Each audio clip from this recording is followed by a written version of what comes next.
This evening I will be talking to you about the surprising depth of the two-dimensional world. In our world today, there is one symbol that strikes fear into the core of every person more than any other.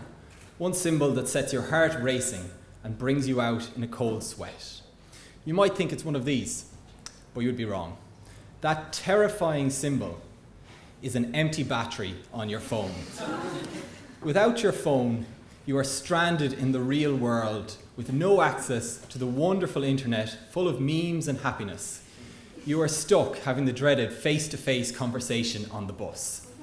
But why can't your phone last all day, all week even? One of the major culprits is the silicon transistor.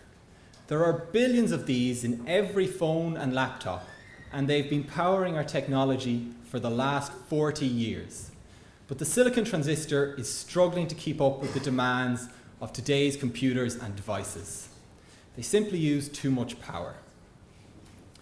So what is the problem and how can we look at it? You can think of a silicon transistor with electric current flowing through it as being like a plastic pipe with water flowing through it.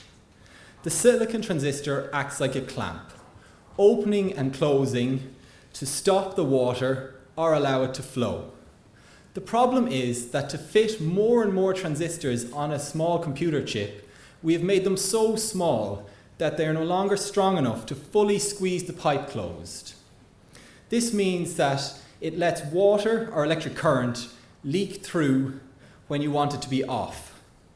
This will then waste the battery on your phone or laptop and leave you stuck in a meme-free world. What we need to do is make transistors from new materials, ones that are strong enough to fully squeeze the pipe closed, even when they are very small. Those materials are two-dimensional materials. You can think of a 2D material as being like a very thin sheet, some of them only 1 atom thick. That thickness is like taking a millimeter and dividing it into 1,000,000 pieces.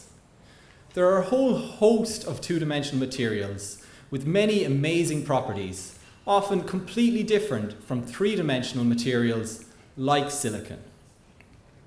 Because of these amazing properties, a promising candidate for new transistors is molybdenum disulfide.